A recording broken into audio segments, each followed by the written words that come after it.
Good evening, dear guests. I'm honored of being here with the guests of this afternoon meeting devoted to the BolognaRagazzi Award winners for category Opera Prima and New Horizon. I'm happy of having here with me Laura Simonati, the author of Mariedl, who is the book that was awarded for the Opera Prima, and Fanny Deschamps, who is the publisher, and Riccardo Falcinelli, who is a graphic designer and writer and professor at ISIA, and we had the honor of having Riccardo Falcinelli as a jury member for the BolognaRagazzi Award this year. And thank you to Monica Berna, who is the publisher of Alboroto Ediciones, of the beautiful El Bolso, which was awarded with the special jury prize, New Horizon. I was here looking in my papers because I wanted to give you some numbers before we start this conversation. The juries, that were three, worked for more than 48 hours choosing and selecting the winner of the BolognaRagazzi Award. To give you an idea, the picture books that were submitted this year are 2,349, and by 644 publishers from 59 regions and countries. So it's a beautiful landscape that the jury have to explore in order to select the books that are to award with the award and the special mentions. I would start with about the Opera Prima. This year, this award that is for the debut is 15 years old. It was devoted to the memory of Giovanni Lanza, who was the graphic designer of the Bologna Children's Book Fair, who actually designed the logo. And so, of course, it acknowledges the courage of publishers that are scouting for new talents and encourage the new authors. So I would like, as a first thing, to ask to Riccardo Falcinelli if you would like to give us a comment about Mariedl, this beautiful book that we have here, that was noticed and loved from the jury you were part of. Thank you, and welcome everyone. Well, the thing that stands out of this book, and that when we all in the jury first were fascinated, is a particular kind of use of the color and of the design, because when you enter a room with 2,000 books and so many colors and so many designs, there is always something that you say, this is different. And this was different because the pink, the green, and the brown, who are the palette that goes all through the book, were completely different from the mainstream tone that we've seen during all the fair. There was something old-fashioned and out of style, in a way. And it's perfect to tell the story. This is the story about a woman that is different because it's very, very tall. It's extraordinarily tall. And although we know through children's books many stories about characters who are different, this is a different character because this is a real story. It's not a fictional character like Dumbo, for example. This is a real story from the 19th century that is designed in a style, a very painterly style. You can feel the tempera in every page of the book, that resembles some of the naive country paintings that people used to do on shops and markets and doors. I don't know if I got it wrong. I've seen a video of yours on YouTube that you explained that you did a very big research, iconographic research. You said, I love doing this kind of work.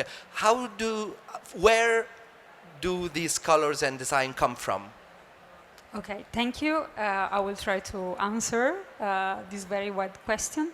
So first of all, I'm very happy that you like the palette. The palette on a certain point came from the set of the story. So this is the South Tyrol in the beginning of the 20th century. Sure. Works? Okay. Sure. And so I was a bit inspired by the landscape, so very greeny, and at the same time I was looking for something which was effectively old-fashioned. And I guess that the palette came just like testing, and so messing up many stuff, and then finally came with this. And concerning my references as illustrator, you did right. I would say that the folk art and outsider art are the things that most inspires me. I'm happy that we can maybe find some of these inspiration in this book. I'm really interested in this kind of art because it's very direct for me. This is a really, I would say that for me is an art of truth that is really moved from the body of the artists that often are not really artists actually. And so I tried to. Mariedl was my first book, and for me it was really a way to try to experiment with all the things that I loved. So I tried to put all my visual references in this book. And Riccardo mentioned the video that is possible to see in the YouTube. I think that is in the Versant Sud website. Yes, and on with YouTube, the publisher, and I really appreciated it because you can really get into the process, into the creative process of the author and the illustrator in this case, and this makes the book even more interesting, or maybe you can discover different layers in it, and that's really something that adds something about our knowledge of the book. And Fanny Deschamps, Versant Sud, Belgium, Yes. before I missed it. And we know that publishing a new author is an act of scouting and is an act of courage. And normally in these years that I've been interviewing the winners, so the publishers and the authors that won the Opera Prima, I've always heard nice stories about how they met, for example, because it's a beginning of something, right? So can you tell us, Fanny Deschamps, how was meeting Laura and her project, and how was to Yes. publish it? Well, actually, we discovered Laura's book with the unpublished picture book show by Depictus. Yes. I was in the jury and I discovered this book, and of course it was love at first sight. But I discovered then that Laura lived in Brussels, and we are a Brussels-based publishing house. We live very close, actually. Yes, actually very close. So yeah, that's how Elisabeth, my colleague, and I decided to join her and to ask her if we could meet to talk about this book. And immediately we knew we wanted to publish it. And one thing, I don't know if Riccardo, you have one more question for Laura or Fanny. No, I would like to add just one thing. I said the fact that the designs stand out and why we were so fascinated by it. Well, for example, the fact that the lettering, the text, is all so well connected with the drawings, and it is not that common. I mean, you always have to consider our judgment within 2,000 books to look at. And the majority of the project had the text, the type text, the fonts that didn't had a good dialogue with the drawings. Yes. And this is our whole so harmoniously working together that we strongly appreciated that. The other thing, if you look at the cover, for example, I mean, it's quite easy to say this is a good design, but good design is made of very small things. For example, if you look at the cover, you have this big gown of the character that is a green pyramid, and on the floor you have small green pyramids who are the trees. So she's working in a landscape that is made of the same material she's made of. I find this absolutely beautiful. I have to say, if I can just make a comment, it's always a privilege to share the experience of seeing so many books with the jury members. Of course, everyone brings his own perspectives, and this perspective on the design, on the graphic design, was very interesting for us that you brought, Riccardo. Just wanted to mention that. And even maybe we said also something, we said already something about the color, but the use of color, I would like to know more about that, because there was a study on the landscape, but also a use of technique that you chose. Yes, I would say that, as I mentioned before, the color was real for me, came from the landscape of the territory in which the first part of the story is set. So it's South Tyrol, and so Alpine area, and I tried to. My technique is basically mixing gouache, so hand painting. I'm doing everything by hand, but then to reach a kind of homogeneity in the color, I put directly the color digitally. So I got the impression that in this way I can have a deeper control of the final result.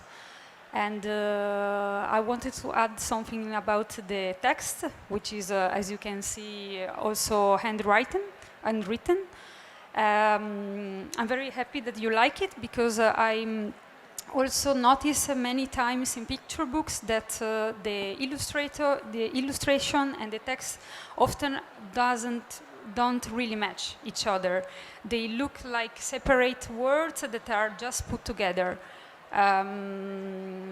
My education is as a graphic designer, actually. I started as a graphic designer, so I guess that this led me to have a kind of wider view of the project in its wider sense. I got the impression that sometimes illustrators are very concerned by images and then kind of forget the rest. I really love to conceive the book as an object. And I will also add that for me, text is image, because when we see the page, is a composition, and the text is part of this composition. So I really try to consider the text as part of the image. And yes. Yeah, I wanted to add what's really interesting about the design of this book is that Laura doesn't follow the rules. She was very free in this book. You know, when you ask how do you make a children book, you're not supposed to do it like that, and being able to make it another way really added something to that book. And the letters not only fit with the drawings, but also with the theme, because they take some space. It takes too much space, just like the character of the book. So that was really interesting. Well, listening to you, you really think about the art of picture book being a combination of different roles and different skills. And normally also the graphic design comes from the publishing house normally, you know, when you have illustrators that they just come with your artworks, and you as a publisher, you see the object as a whole. And so in this case, you found an author that, despite being at her debut, she was incredibly mature from this side. And yes. But I remember this was your thesis, like your okay. So yeah. when you went to Fanny, what did you propose? Actually, was already done, or almost? It looks. Yeah, almost. I mean, I think there are a few pages that you changed. I only changed few pages, and it was, I would say that 90% it was the same book I did for my master thesis.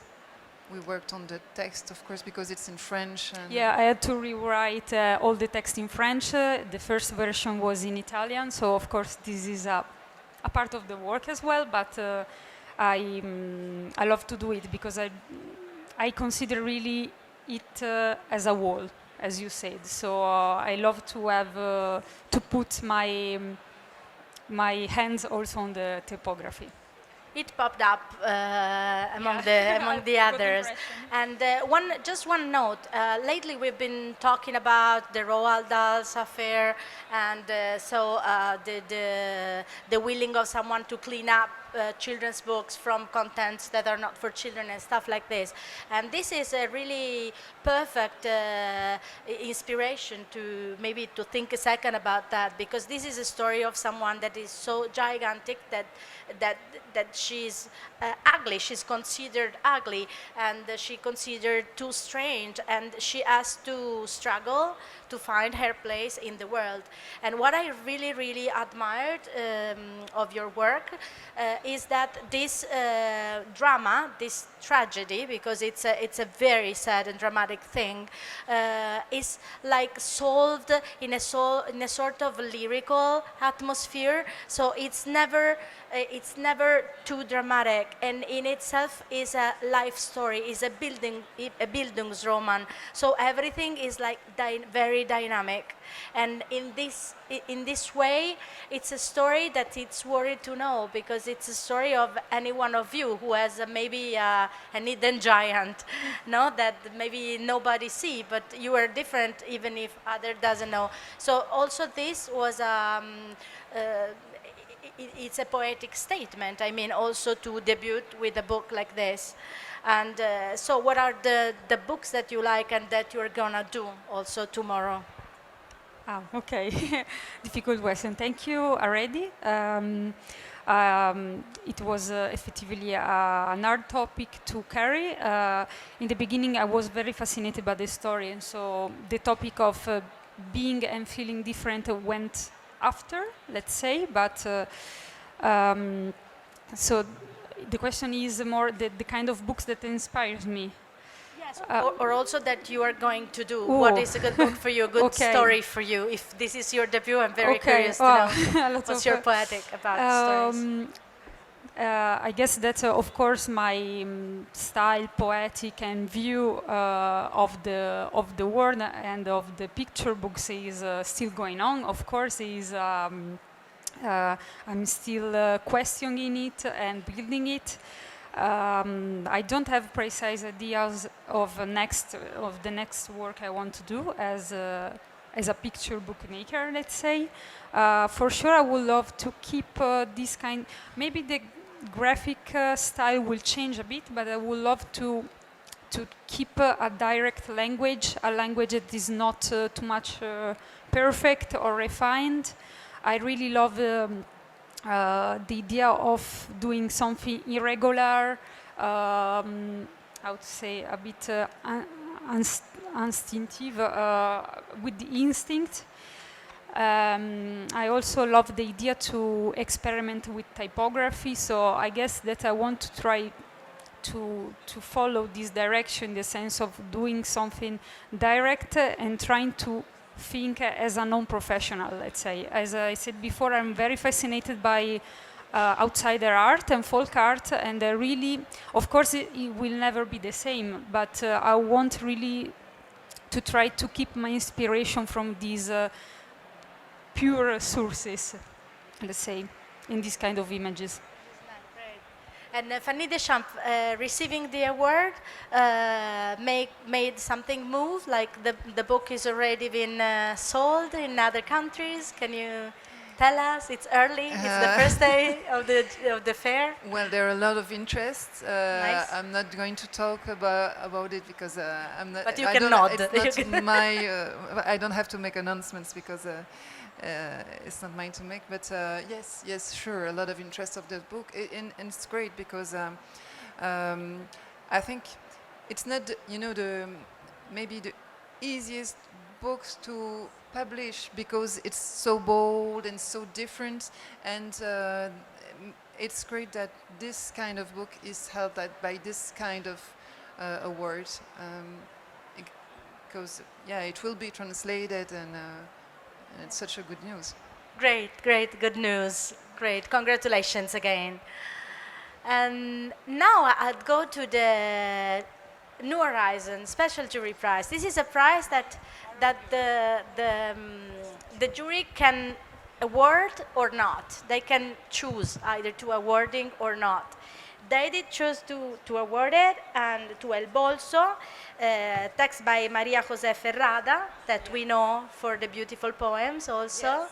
It's a great author that we really appreciate. And the illustrations are by Ana Palmero, Cáceres. Alboroto Ediciones is based in Mexico. We have to say also in this book, graphic design plays a huge role. So that's why I would ask Riccardo Falcinelli for a comment about the book. Right. This is a book that is printed with a special ink. This seems a very technical appreciation or consideration, because there is a tactile quality that makes it readable by blind people.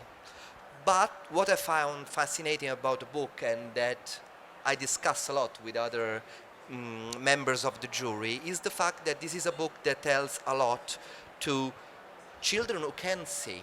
Yes. Gives you a different perspective on things. And also the story of the book, if we can call it a story, because there is a particular kind of story, is something that is so strictly connected with the form of the book. Because El Bolso is the purse, and the feeling of touching the pages and feeling the relief of the drawings and the relief of the text, of the braille text, resemble the action that children do when they put their hand inside their mother purse searching for things. And in fact, in the book we can touch things, the keys or other mysterious things like buttons you can find within. So I think the great things from the design point of view is the fact that the subject searching without watching like this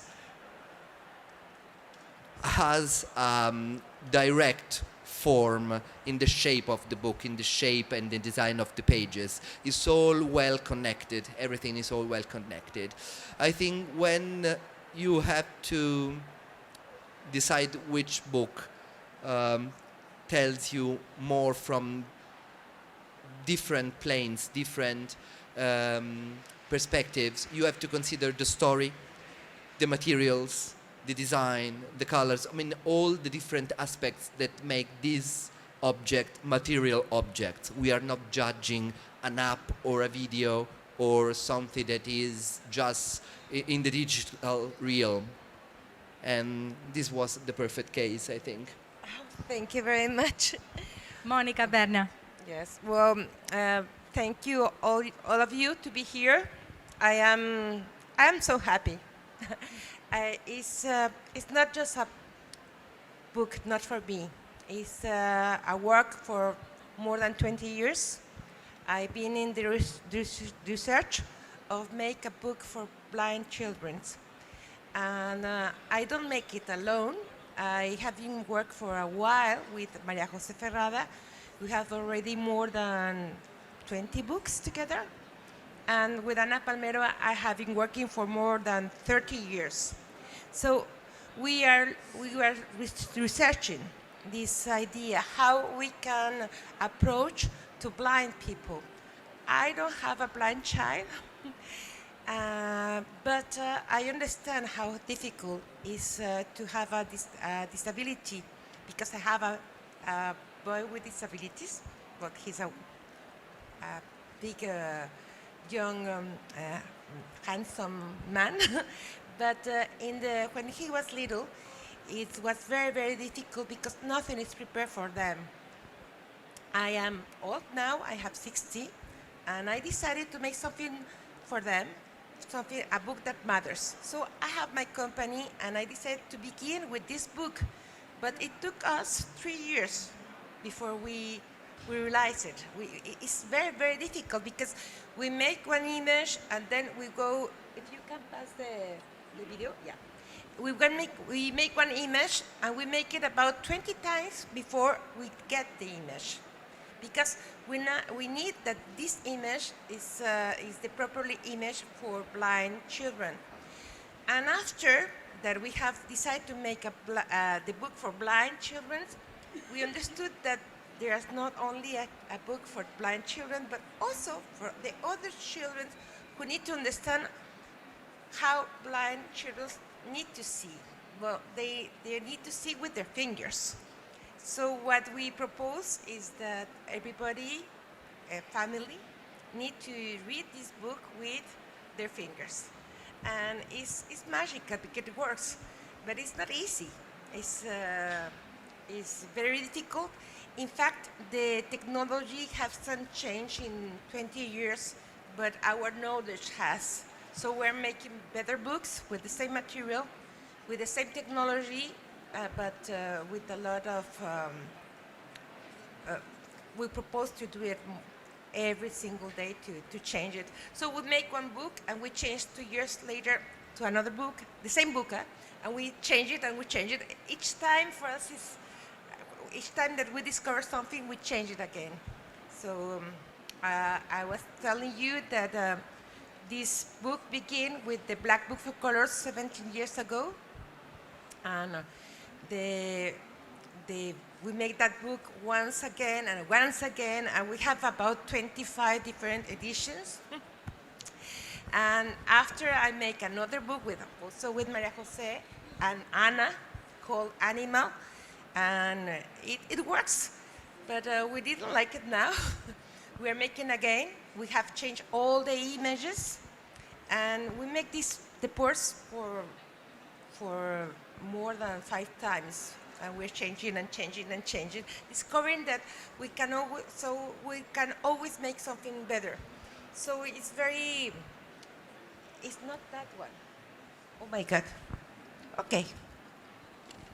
I'm sorry. I give you the phone. Yes. Just Monica, you mentioned the Black Book of Colors. Now I totally remember because we awarded it with the BolognaRagazzi Award. Which year was that? I can't remember. 2013? No, 2015? We don't know. It was long time ago. A long time ago. Yes, I 13 remember. or 15 years ago, I think. 15 years ago. I remember that everybody was really astonished with this book. It was a small book, totally black, and with also braille, and the concept of it was amazing. I bring it because it doesn't work now, really. But at the time, it was for us our proposal. Yes. And now it's completely different. And it doesn't work in either. It doesn't matter.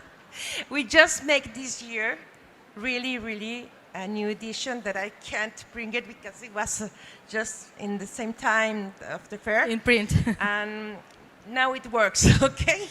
But you need, when you make a book, and a very experimental book like these ones, you need to be sure that things are not going to work. Okay, so no problem, just keep trying. And now it's very hard to keep trying, but it works. And I'm very happy that we have a good proposal with it works now, and we have the prize. And I feel that that's what I have. That was this book with these 2 people is what I was dreaming of. It works. I'm happy.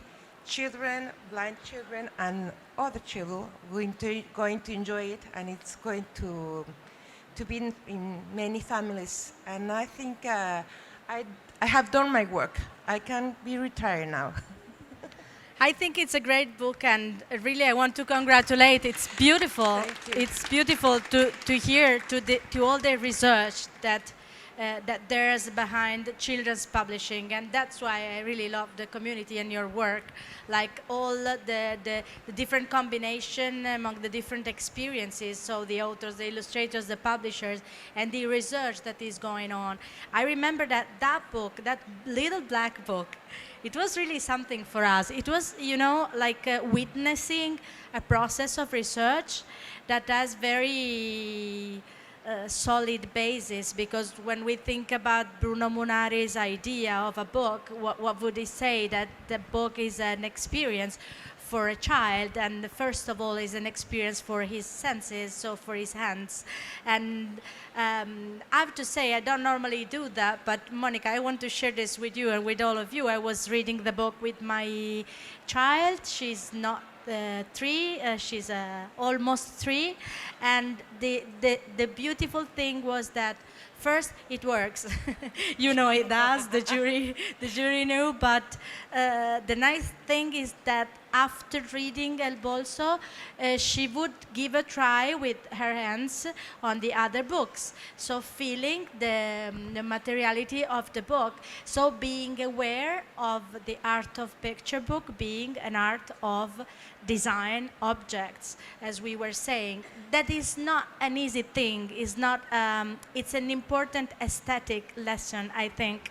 The book has this very beautiful idea, as Riccardo Falcinelli was saying before. So taking an everyday gesture, and for sure, ladies, we do it all the time, looking in the back without watching and guessing what's inside, and also choosing this very humble object of everyday object for a child is in itself a beautiful poetic choice. I think you can tell it's a poet. It's a poet who is writing. I know, and. So the poetic of the little things being linked to the wider things, it's very present in children's literature, we know, and we find it really, really beautifully crafted and designed. And now I don't know if Riccardo, you have one more question for our authors or publishers? No, I Do have you, one, or a because comment? Thank you. we were talking before this meeting, and you told me how you decided to start doing books for blind children, and I find a nice story if you want to tell us briefly. I'm a publisher. As a publisher, I need to go every single Friday to schools, and I read books to the children just to see what if they like it or if they don't like it. And I was reading the one book called 7 Blind Mice. And in the public, there were a little girl who said she was blind, and she said, "It's not fair." And I asked her, "What is not fair?" And she said, "It's not fair that it's a story about the blindness, and I can't see it." And I feel so bad that I go back. I took Bruno Munari's tactile book. I read everything again and again and again, till 1 month later, I get back with the same book with all the tactile mice. And this girl was so happy, but I asked all the children who work with her, who study with her, to keep her eyes closed, and I get the one that you use in the airplane, you know, that defaces. Mask, a black mask or something. Sleeping masks, and they need to touch the book. Once I finished the story, I took everything out, and the children want to see it. I say, "No, you have already seen it." So it's okay. It's a beginning, and every book has a beginning. This is It's a nice the beginning. bolso. It does. We go in 2024, the International Board on Books for Young People, that you probably all know, is going to have its congress in Italy, based in Italy. That's why I'm glad to share it. And the claim is giving good books to every child. And I think that this type of research really aims to give good books to every child. So for us, it's a really high quality publishing. So I don't know if there's any question in the audience. Please feel free. Or if you want to add something. Or I want to mention that you will find these books in the Amazing Bookshelves exhibition together. So where you find the awarded books, the books that received the special mentions, and 100 more books that were selected among the thousands that the jury selected for awarding it. This exhibition, I think it's in all 29. So you can go and have a look. And you can also find the books in the International Bookshop here in the fair. Do you have a question? Sure. Please. Gracias. Sobre el bolso, que quería preguntarte, puede ser en español, ¿verdad? Sí. Sobre el proceso de edición, porque la escritura de María José es una escritura muy especial, es una escritura que se demora, que tiene un ritmo muy especial, que es muy sugerente. Entonces quería saber si María José había estado involucrada en el proceso de ilustración, si había habido una comunicación, si había sido completamente aparte, una cosa con otra, porque es un tremendo trabajo desde el editor. O sea, hacer que estos lenguajes confluyan y bueno, y María José es un desafío finalmente, porque tiene eso como tan mágico y tan como rítmico, no sé, eso. María José Ferrada is perfect. If you're going to make a book, make with her. She's wonderful, she's so generous. So she made the story. She took time to make the story, and we make the image, about 20 different versions of the image. And after she make 20 different versions of the poem, till we have a product. We are a team, we have no egos, and that is the best way to make books. We only want a good book, and we don't mind who's going to do it. I make the design, and after Anna also make the design, and we change it, and I choose a color, she chooses another color, and finally in the print house we change the colors. So we make the best for the book because it's the only thing that we want. But Anna is perfect, María José is perfect, so we have a wonderful book. It's a good team. Thank you. Great, thank you for the question. And so a question for Laura. Where did you find the story? Thank you. So I found it twice, actually. I first found it when I was about 13 years old. With my parents, I was going on holidays. I'm from Verona, so I'm not so far from South Tyrol. We were going on holidays in the area from which Mariedl is from, which is Ridanna, Val Ridanna. And there is it used to be a mining area, and there is a museum of the mine. And I remember there was a room in the museum totally dedicated to Mariedl. So there was a giant statue. I guess there were her shoes, some postcards. I was almost a child, so my first encounter with her was I saw her as a funny being, let's say. I remember keeping a postcard with her photo and sending it to a friend. Then I forget about it, and while looking for a story to tell for my master thesis, I knew that I wanted to do something from South Tyrol because I studied there in my bachelor, and I was really fascinated from actually the folklore of this area and really the visual aesthetic of this area. So I was looking for stories from this territory. I was looking for legends and whatever, and then I rediscovered again her story, and this time in a let's say, more mature way, and I was very fascinated and moved by her own story, which is actually real. So that's how I found her.